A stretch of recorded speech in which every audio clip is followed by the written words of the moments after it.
Ladies and gentlemen, boys and girls, please give a big Mad Monster Party Atlanta welcome to Jesse Ventura!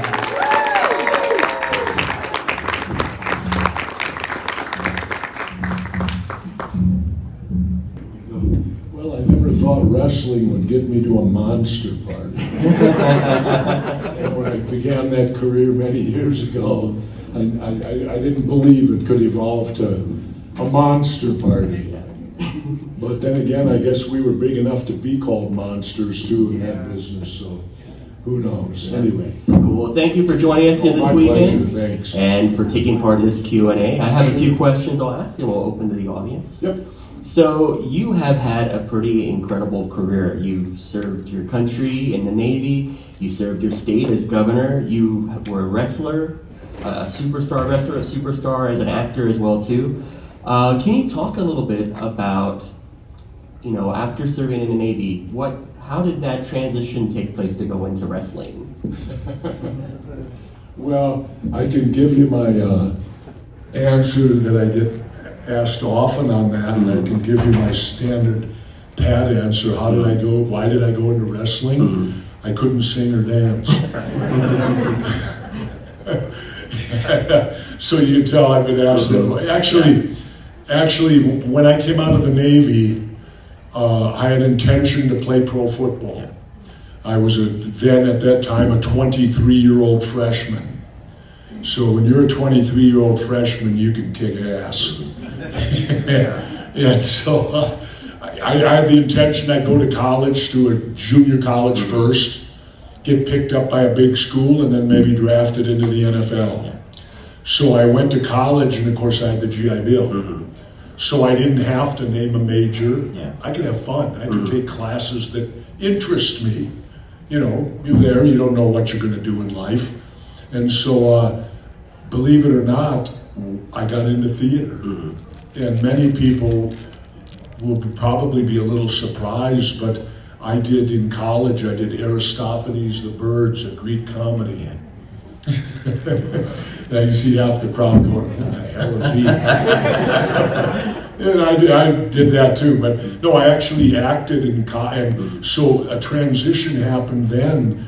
I was lifting weights in the weight room with all the guys, and we were all fans of pro wrestling, and we all, as college kids, went down to the wrestling matches. Well, you're college kids, so you're going to cheer for the bad guys to piss off all the adults, And so there was a wrestler there that I saw that night, and he's passed on now recently, but he went into the Hall of Fame with me, and I can honestly say there would be no Jesse Ventura if there hadn't have been a superstar Billy Graham. Because he was the guy I saw and thought, And the thought process I had there was, pro football's cool, you all wear a helmet, and you wear your jersey, and you got your name on the back. But I said, wrestling is going to combine two things that I'm passionate for right now. Number one, athleticism, because I like to refer to wrestling as ballet with violence, because they're great athletes, and it's choreographed, so is ballet. But wrestling also combined that second element I had fallen into, theater, to be able to create, to be able to say, I'm going to create this Jesse the Body Ventura, and I have total control. And I think that's what hurts wrestling today, is that today you have writers who pick out a cartoon character, and then they try to plug one of five people into that character and make that person become that character. That's the wrong way. You want the person to be their own character and develop themselves. They know what's best for themselves, and they're not being phony then. They're truly creating the character. So wrestling combined theater with athleticism. It seemed perfect to me. And for me. And so then I found a former pro wrestler, cost me $500, and I got a gym membership, 3 nights a week, 2 hours a night for 6 months. I trained. and sent pictures to, then there was regionalized promotion, and I got a phone call, I remember, and he said, it was a guy named Bob Geigel, Kansas City. He said, this is Bob Geigel. He said, what are you doing? I said, well, I'm taking my finals next week in college. He said, okay, stay up there, take your finals, and then come on down. So we'll give you a tryout. And I'll proudly say this to all of you. When I left my home after being on GI Bill, in the military, all of this, I left my house to go to Kansas City to begin my wrestling career with a beat-up Chevy and $250. And I lived in a $22.50 Chimes Hotel in downtown Kansas City, $22.50 a week.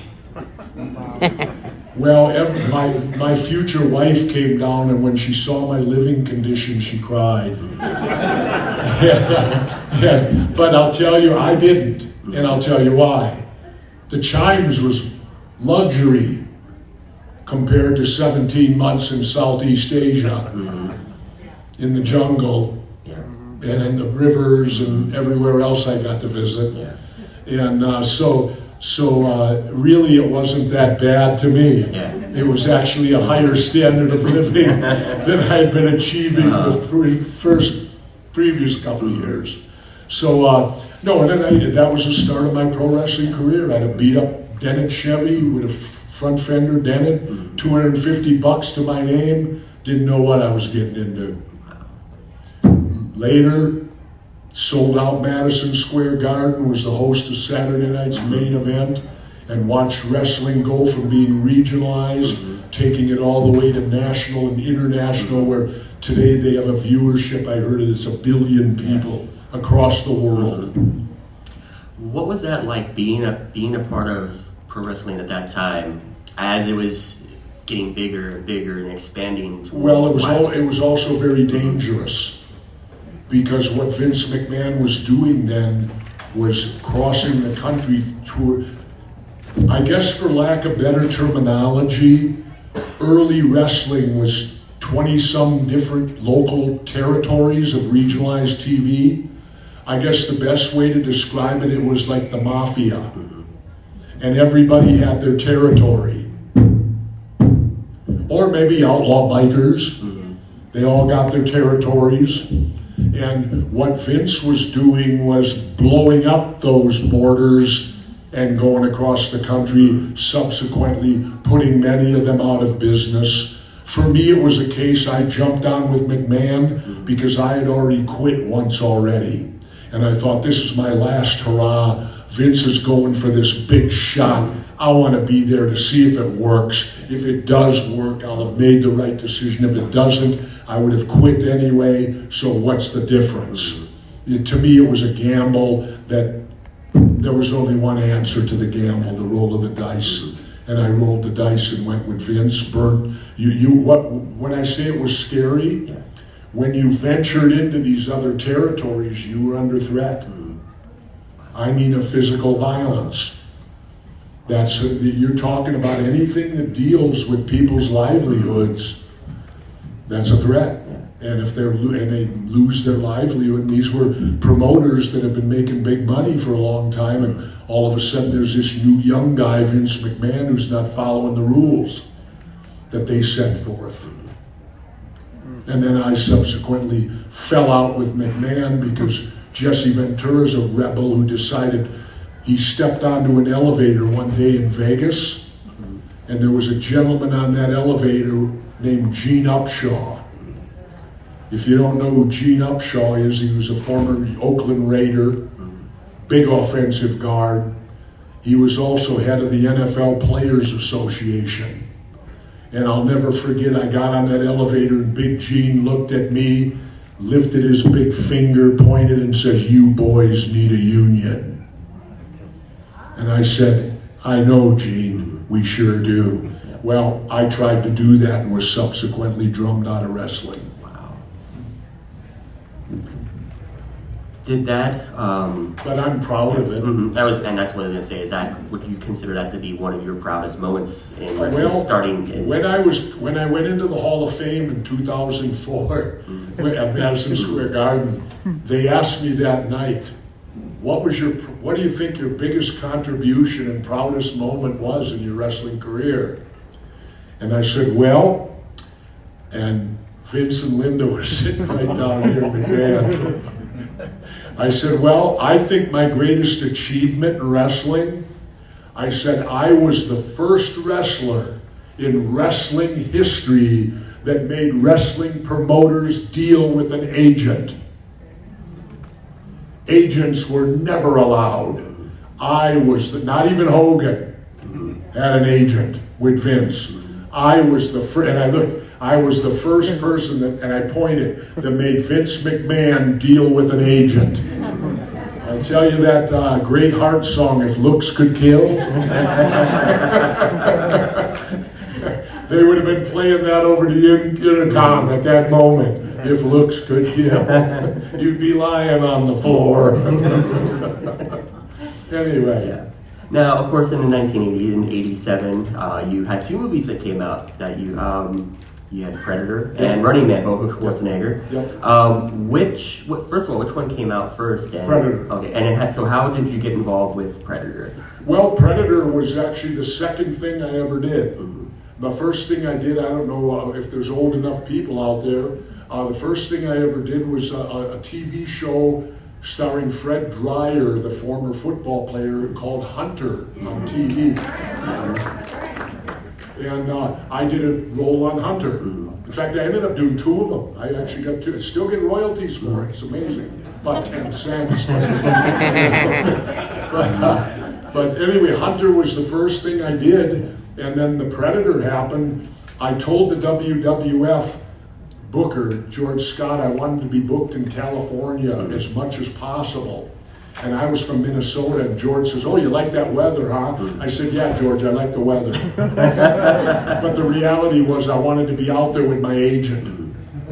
You know, and the more I could get to LA, the better. And I'll never forget, I flew out, my agent picked me up, and he said, this afternoon you're going to meet a friend of mine, a lady I've known for a few years named Jackie Birch. And he said, she's casting the next Schwarzenegger film. And he said, there's a part in there you're perfect for. And I read the script, and I read Sergeant Blaine, 6'4", 250-pound killer. That's how he was described. And I thought, well, I'm 6'4", I'm 250 pounds, and I am a real-life killer, having been trained by my government to be that. So for me, it wasn't acting, it was going back. What was that experience like filming Predator? How long was the shoot? Well, I'll back up. I walked into Jackie Birch's office, right? Now, we're going to be military. I had bleach blonde hair to here. I had 3 drop-down feathered earrings in all 3 in my ears, 6 of them. Hair shaved. I looked as far from military as you could possibly be. And Jackie Birch, this is exactly what happened. She looked at me, and I remember her eyes traveled up and down. She went to my feet. She went back up. She's a short girl. Back up to my face. And she said, let's go across the lot and meet the executive producers. She walked me across the lot. I met Joe Silver and I think Larry Gordon. McTiernan wasn't there. He was the director. He was doing something else that day. They welcomed me. Hey, hope it works out, blah, blah, blah, blah, blah, blah. I then went back across with Jackie. She handed me a script. And she said, read this for me. I looked at it and I went, I looked at that script and I said, bunch of slack-jawed faggots around here. I said, this stuff will be here on your hog leg, make you a goddamn sexual tyrannosaurus, just like me. Well, they cut out the part, hair on the hog leg. That was the original script. That line got lost, I don't know why. But I read that line. Jackie then handed me the whole script, and she said, take this home tonight and read the whole thing. Within an hour, they called my agent, and I got offered the role. Nice. Well, it was my first role, so I didn't bitch over money. because I realized something very simple. You need to get foot A into door B. And when it's the first time around, get foot A into door B. Yeah. So then I was faced with a dilemma. My agent says, well, you're going to have to leave the country for 8 to 10 weeks to film this. Do you want me to call McMahon? I said no, because he won't take your call. I said, I'm going to call him.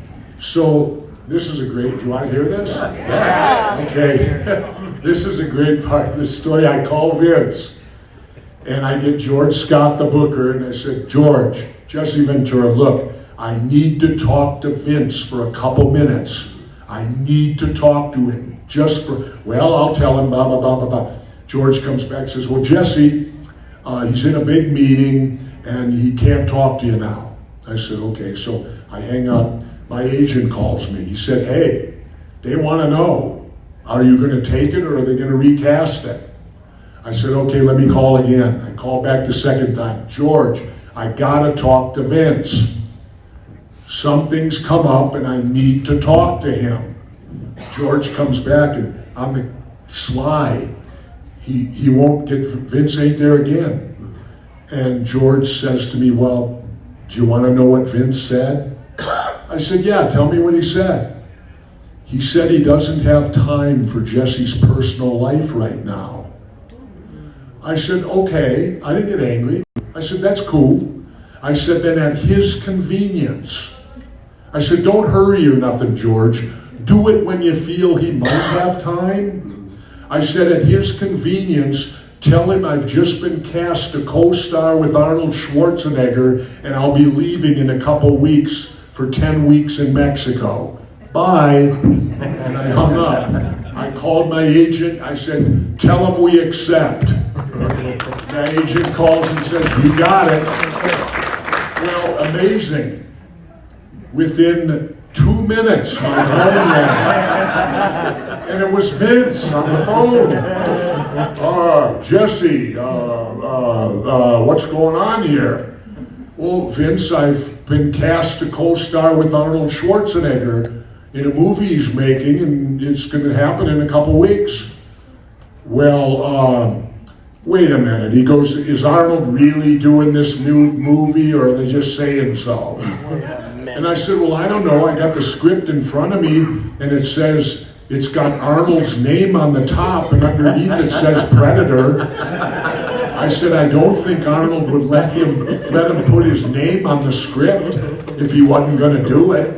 I said, it says Schwarzenegger, Predator, you know. And so then Vince goes, well, who's the agent? And I told him. He said, tell him he's fired. I said, Vince, he doesn't work for you. You can't fire him. I said, he works for me. And Vince goes, look, if you've got a career in Hollywood, who is this guy? We'll get you the biggest agent out there, blah, blah, blah, blah, blah. I said, no, Vince. I said, if you get the agent's working for you. I said, I'm going to stick with this guy because he's working for me. I'll stay with him. And so Vince said I couldn't do it. Well, he needed me, Saturday Night Main Event, all this stuff, blah, blah, blah, blah, blah. I said to him, fine, Vince, I quit. And I went to Mexico to do Predator. I finished off WrestleMania 2. That was the last thing I did. And from there, 2 days, 3 days later, I flew down to Puerto Vallarta and we started filming Predator. Now, to end the story, halfway through filming, Vince sent his photographer down. He's now promoting it. Jesse's going to star. And so he sends Steve Taylor, his photographer, down there. Steve gives me the message, Vince wants you to call him immediately. I looked at Steve, I said, well, you tell Vince, Jesse Ventura doesn't exist here. I said, I am Sergeant Blaine. And I said, and I will be Sergeant Blaine until I return to the United States of America. I said, that's when I'll call Vince. Okay. Continue with the story.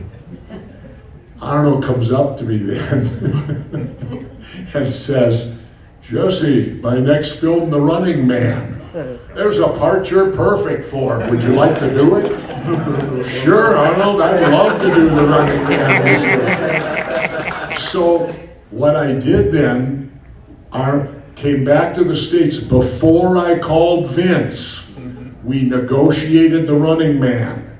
So I got the running man in my back pocket. Do you know what that's called? That's called FU money. So now I can go back to Vince and tell him FU. Because I'm going to do I'm going to do Running Man now in the fall. I got another film lined up. It's paying me way more money. It's my second one now. You're going up the scale. And so I told Vince, and then that's when I said to him, I said, Vince, I said, when I came back and was going to come back to him, he said, I want you back. I said, well, Vince, there's a problem. He said, what's that? I said, well, I named my agent. I said, this man handles my career now completely. He handles my film career, my TV career, advertising career, everything about my career. He's handling except you. I said, now Vince, we're on the phone. I said, you got 2 minutes to convince me why he shouldn't handle you too.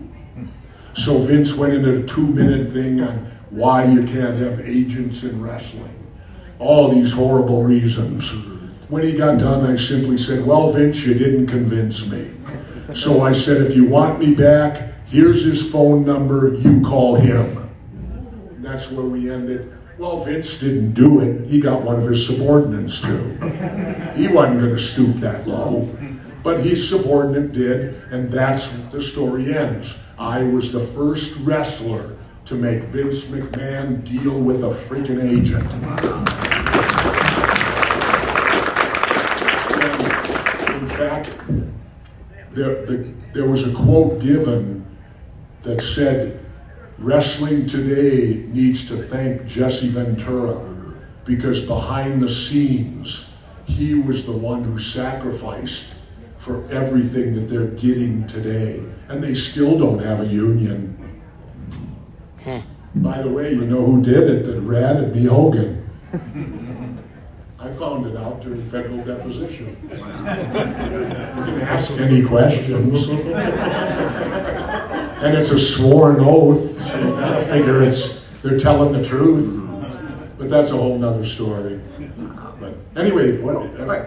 So I'm going to open up the audience here in just a second too, but sure. I do want to get into, so, you know, you did several successful films. Yep. And then late 90s, yep. You went ahead and you decided to put your hat in the ring and serve as, and run to serve as governor for your home state. Well, but you're getting ahead of yourself. Yeah. First of all, I was a mayor of the 6th largest cities, so many people thought I had no political experience. Wrong. I was mayor of the 6th largest city in the state of Minnesota, Brooklyn Park, and I did that for 4 years, and that's where you truly learn governing, at that level. Because you know what you do? Once a week, you're sitting at a table like this, and your constituents are right there. And you gotta look them in the eye, and they look you in the eye. You're not shielded. When you become governor, oh, you're up at the Capitol. You can be as shielded as you want to be. But I learned governing at the street level as being mayor of the 6th largest city. So when people refer to, oh, this guy had no experience, bull. I was a governor. I just did it in an unorthodox way. You know what that was? I served and then went back to the private sector. Anybody ever hear of that concept? Where you go and serve, and then when you're done serving, you go back to what you used to do or find a new job. You don't make it a career. And so I did 4 years, accomplished what I needed to in Brooklyn Park. We saved the wetland. We had a wetland, that's what got me involved, saving this wetland. I went back in the private sector. I was doing talk radio. And then unfortunately, in the mid-90s, Minnesota had a huge budget surplus. And they spent it. And I was on radio going, they don't have any right to do this. I said, they have a budget. They live within that budget. If taxing is too high and the economy is so powerful that they bring in more money than they need, that doesn't give them the right to be kids in the candy store. That money should be returned to the taxpayers who paid it. And I'm on statewide talk radio and I made one mistake. I said, I'd give the money back. Maybe I ought to run for governor. Holy shit. It took off like an explosion. And truthfully, I had backed myself into the corner. By doing that, I had to run. In the end, I had to. And so I lost my job. I found that unique. I was the only candidate. The mayor of St. Paul got to still be mayor and get all that publicity. The other candidate was Skip Humphrey. Shit, his name's on the football stadium. Hubert H. Humphrey Dome. And yet I had an unfair advantage, so I lost my job. While the other two sit at the public trough and get paid by your tax dollars while they run for another job. That's one thing I stand against, is if their jobs are so important, why is it that they can run for another job while they're still doing that one? They should have to complete their first job before they think about even going for another one. But they don't work it that way. But I do. You know, many people said to me, it was back in '98, I was the hottest commodity out there. Well, guess what's coming in 2000? Presidential. I could have probably won it, I was so hot. But you know what I told them when the press approached me? I said, I can't run for president. They said, why not? I said, because I just ran and won governor and I promised the people of Minnesota I would do this for 4 years. How can I now run for president after only 2? Not even 2. So that ain't me. I'll complete this job before I ever worry about going for another one. And that's the difference between Jesse Ventura and the rest of these guys that serve as our leaders in the country. I will tell you people this right now. If I had ballot access in all 50 states, and if I were allowed in the debates next year, you people are listening to the next president. The problem is, I can't get ballot access in all 50 states, so it ain't gonna happen. They make it too hard for a third party to be able to beat them. But I could, and I'll tell you why. I think it would be easier to win this election than it was the one I won in Minnesota. You know the difference? Humphrey and Coleman were not hated. I'd have 2 opponents now that for some, I don't know why Biden's hated, but I'd have 2 opponents who are now hated. And I remember, okay, here's a funny one. I remember my approval ratings were a record in Minnesota. At one point I had a 73%, which as a governor, that's unheard of. Well, when you make decisions over 4 years, your approval rating is going to drop because you have many people who are one-issue people. And if you go against them, they now don't like you. So here I'm getting, it's time for me to run again if I'm going to. And my approval ratings for the first time fell to 49%. So the press is all packed in and they charge at me, Governor, the first time in your history your approval rating is below, it's at 49%. Are you in trouble if you seek re-election? See, they forget in a 3-person race the dynamics change. I looked at them and said, I'm at 49 and I'm in trouble? I said, no, I'm not. I won with 37. I'm up 12. I said, are you kidding me? After 4 years, I'm up 12 points. This is a landslide if I run, because the other 2 are going to be splitting 51. If I've got 49, how could I be beaten? Somebody'd have to get 50 and the other'd have to get 1. That ain't going to happen. And so the media you with that. I go, what do you mean I'm down? I won 37%, I'm now at 49. That means I'm up 12. I'm unbeatable if I want to run. But I didn't run. You know what one of the reasons was? I think you all ought to know. You all ain't gonna like this, but I'm gonna tell you. We don't pay enough.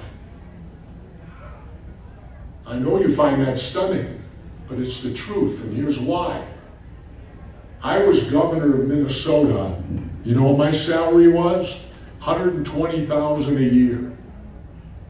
Now I'm the CEO of a $16 billion entity, and I'm making 120 grand. What would I be making in the private sector? On a $16 billion, what, $1 million a month? Not saying you should get paid like that, of course not. But let me break it down for you. I'm making $120,000 a year. I still have to pay taxes. So how much does that take? Now, the governor's vehicle, you know that vehicle they ride me around in? I have to pay mileage. Anything, now they pay during the workday, but to and from the Capitol, I have to pay mileage deducted from my check. So I went to them and said, wait a minute. All right, I'll drive my private car to the Capitol, then I'll switch over to the governor's car all day, and when I'm done, I'll go home in my private car. Then I don't get it deducted. Charlie Weaver, head of public safety, goes ballistic. Governor, you can't do that. Why? All the safety stuff is in your car. The radios, the weapons, the protection. So in other words, it's a catch-22. They put you in the car and then make you go in it and then charge you for it. Don't end there, people. You know that big house that I got to live in besides my own home called the Governor's Residence on Summit Avenue in Minnesota? Every meal that me and my family ate there was deducted from my check. So, when all this was cleared, you know how much I was making as governor of Minnesota? Take home, 50 grand a year.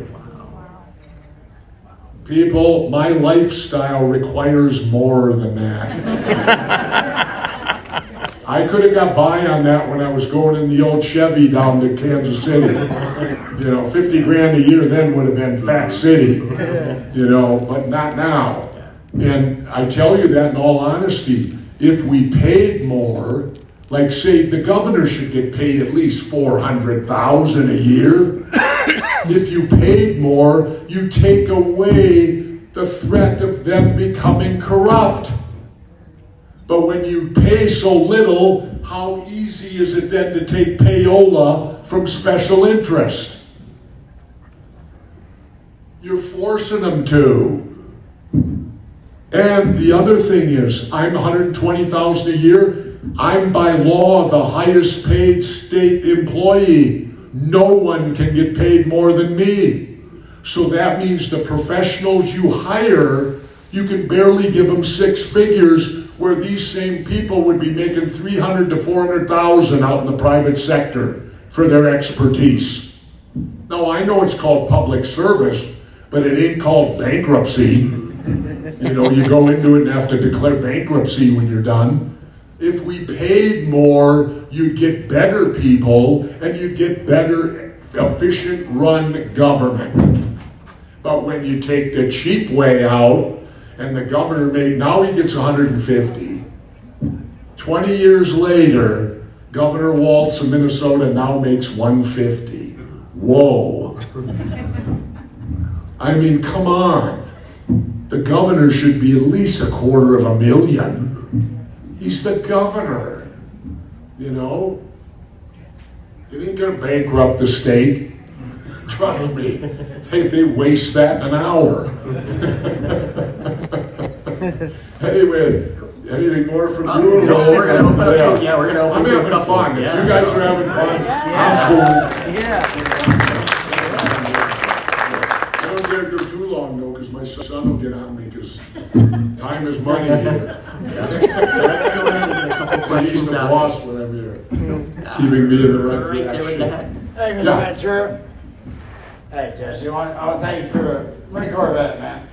I just want to thank you for being the voice for guys like me and speaking truth. Like Is that mic on? I hope so. Or am I just being real hard of hearing? I am too. There There we you go, go. man. I'll talk into it. That's okay.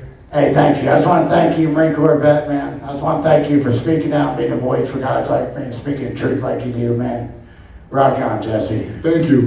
Thanks. Well, you know, I always operated under a real simple premise. You know what it was? If you tell the truth, you don't have to have a good memory. No, and I think if you go through life and you tell the truth, you never have to have a good memory because the truth is what it is. And you don't have to remember it. You will remember it if it's the truth. So that's how I do it. You know, you don't have to have a good memory if you tell the truth. You don't have to remember what you told this guy if you're changing your story for this guy. You know, you don't have to do that. Next. What a rare commodity I am, aren't I? As an elected official. Right there. First off, just want to say thank you for your service, sir. Let me correct you on that. You don't have to thank me. I'm a Vietnam veteran, and unfortunately, we were not thanked. But that aside, I love to tell people you don't have to thank me because I didn't do it for patriotism. I did it for the money. I was making $62. When I went through SEAL training, I was making $62 every 2 weeks. Wouldn't you do it for the money? Speaking to the choir, we'd all do it for the money, right? It ain't patriotism, it's the money. I'd blow it in one day, then I'd be stuck on the base for 2 weeks. I'm sorry, go ahead. It's fine. My question was because Predator and Running Man are two of my favorite films. You're Thank basically you. both. What was kind of the culture shock from going to filming in the jungle to more like studio set kind of film like Running Man was? Well, for Predator, for me, that was simply going back in time. I just became who I used to be. That part of it. Put it this way. I learned the secret of acting too late in my career. My son will know where I'm going here. But I did learn the secret to it from an actor who I think everyone would agree is at the pinnacle of being an actor. And this person told me the key to it all. He said, let wardrobe do the acting. You follow that? Let wardrobe do the acting. In other words, be yourself. And in Predator, what you saw was me. Because I simply went back to what I used to do, basically, and relived it again. And the actor I'm talking about that I learned that from, unfortunately at a latter stage of my career, wished I'd have known it from the beginning. That actor was Jack Nicholson. And Jack says, let wardrobe do the acting. What he means is, be you. They cast you. See, I made the mistake. I tried to become the script character. Try to change me to this. You change the script. You be you. That's who they want. Let wardrobe. They can dress you up any way they want to. Let wardrobe do the acting. You be yourself. I just wish I had ran into Jack so much sooner. It would have made it a lot easier. Because think about it. Every film he does, and I'm not criticizing him here, he's Jack. It don't matter it's how they're dressing him. But you're still getting Jack Nicholson. Just as a different Jack Nicholson. Yep. But he's still Jack Nicholson. By the way, you know what he's got sitting in his house? I shouldn't say this, but I got to. He's got the original Maltese Falcon. Oh, wow. Oh, wow. Imagine what that's worth. Oh. Yeah, Jack owns it. Wow. They were the original one, right from the movie with Humphrey Bogart. And I'd say this, if you went to his home, you wouldn't believe it. It's the most, how do you say, average rambler? You'd think Jack would live in one of them palatial estates in Bel Air. Are you kidding? He's got his car underneath a carport. And he lived in a unique spot. It was three of them, Marlon Brando, him, and was it O'Neill? Warren Beatty. Warren Beatty. Marlon Brando, Jack, and Warren Beatty all lived in the same cul-de-sac. The three, and then when Marlon died, Jack bought his house. So no one could come in, and no one after Marlon passed. But oh yeah, that was one of the most interesting nights of my life, was spending an evening with Jack Nicholson at his home. Wow. Under those conditions at his home, where you truly meet Jack Nicholson. Nice. And what's the other thing? I won't say. I'd always remember, if you have an accident and the cops aren't there yet, get out of there. Go home. I won't go into any more detail. That's an inside story. Cool. And we have time for one Well, you know, more we question. could talk about it because it did make headlines. This was the occasion. How many of you remember when Jack Nicholson took his 5-iron and wrecked that guy's car? Remember that? Allegedly, Jack Nicholson took his 5-iron and beat this guy's car up, right? Well, Jack and I have a mutual friend who's with the LAPD. And Jack called him and said, "What do I do?" And the LA guy says, "If the cops came, no, then get the hell out of there before they come."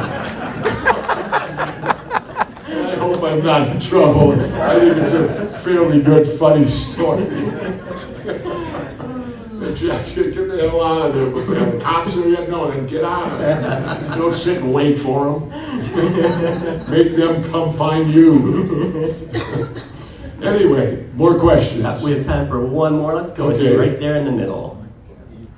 Yeah, you right there in the middle. Okay. I'm actually curious because we've got all these. There we go. Get a mic there. Alright, I'm actually curious. So we've got all these new wrestling companies: AEW, TNA, New Japan. What is your current opinion of modern professional wrestling?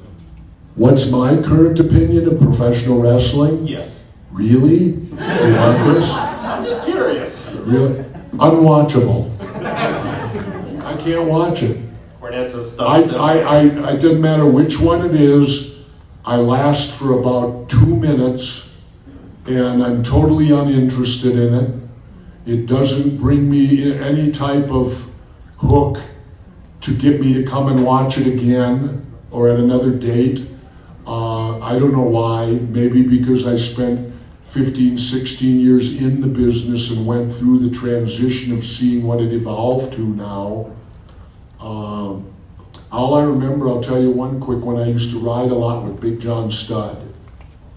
And that was because, I'll happily tell you this, I believe to my knowledge, and Arn Anderson I think will back me up on it because he's the one that was astounded.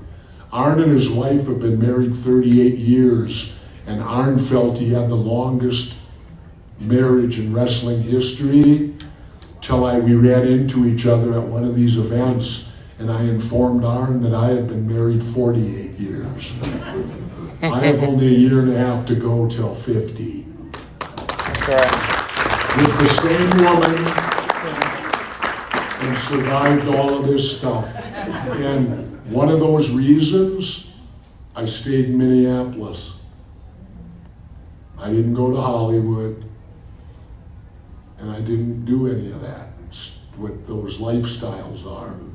You know, it's an interesting story. Arnold, and my career could have probably been much bigger, but while we were doing Predator, Arnold said to me one day, "Jesse," he says, "when are you coming to LA and become one of the boys?"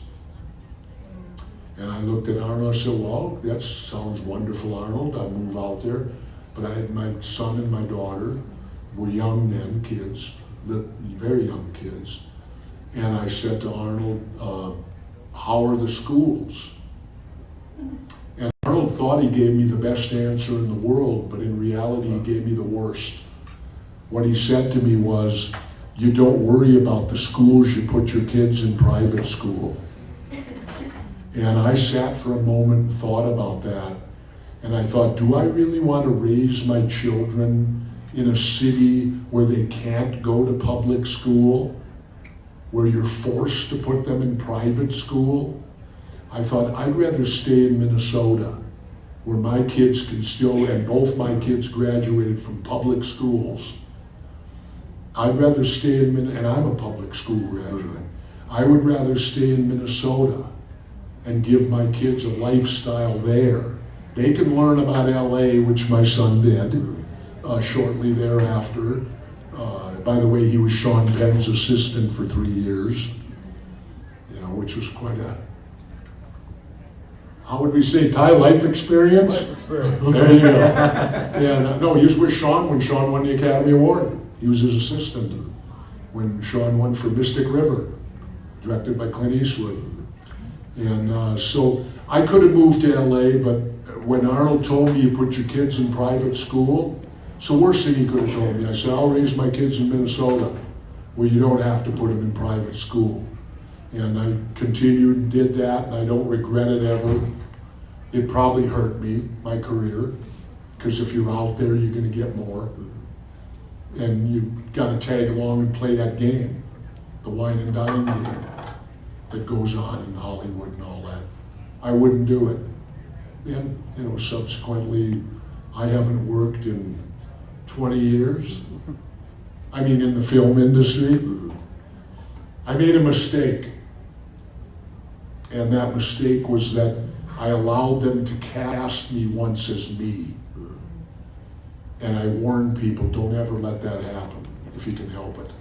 Because if you look, okay, let's compare me and Hulk Hogan in our film careers. Every film Hulk did, he played Hulk.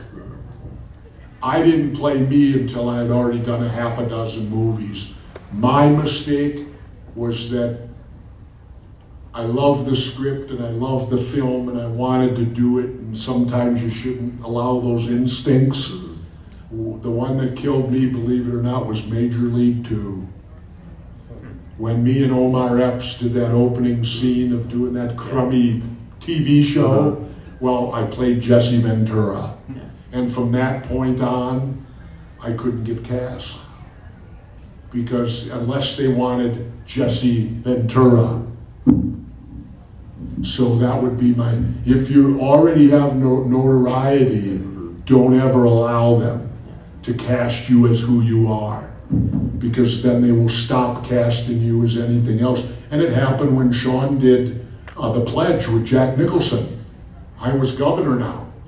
They're out doing The Pledge. There's a scene in The Pledge with, and I'd kill to have done it with Jack, and it would have been me to have a scene with Jack on film. And he was kind of a derelict character in the film, and they didn't cast it yet. My son turned to Sean and goes, my dad would be perfect for this. And Sean looked at Ty and said, you're right. Ty, you want me to call him? Yeah, I'm sure he'll come out and do it. It'll only take a day or two. Sean said, I can't use him. He said, your dad's too famous. If I put him in the scene, the crowd will recognize Jesse Ventura instead of the character that I want portrayed, this derelict who runs into Jack Nicholson in a hallway or whatever it is in the film. I don't remember exactly what it was, but it was a killer part, a quick little part that I would have killed for, just to be able to say, yeah, I did a one-on-one scene with Jack Nicholson. That'd be something to tell the grandkids. But I couldn't do it because, like Sean said, he's too recognizable now. So, I haven't done that in 20 years. I'm now 20 years older. So I've been telling the people here, hey, I ain't recognizable anymore. It's time to bring me back. Although I don't think I'm strong enough to carry that big gun no more. That damn thing weighed 75 pounds, people. It was legit. That was a legit weapon. It's a helicopter minigun fired by electronic. It's used on PBRs and gunboats and Puff the Magic Dragon, that helo. And they claim it'll put a bullet every square foot of a football field if operated correctly. And it weighed 75 frickin' pounds. And could you use it like I did? Absolutely not. You know why? You'd need 4 guys just to carry the ammo. See, people forget this, and I'll finish with this. People forget one thing in Hollywood as to reality, and I've done both. Reality, you got to carry all your own ammo. In Hollywood, you never run out of ammo. You can shoot up anything. By the way, you know the big scene in Predator where they blow everything? That was unique. It took Al DeSario, the special effects guy, 1 week to wire that. It took 1 week of multiple people wiring that. They did a 7-camera shoot because they knew it was only going to happen one time, and they wanted covered from every conceivable angle they could. And that's what they did on that big mowdown thing, where Richard comes back and looks and says, "We hit nothing." I love that. Wow. Well, thank you so much for being here. It's Thank great. you. My pleasure.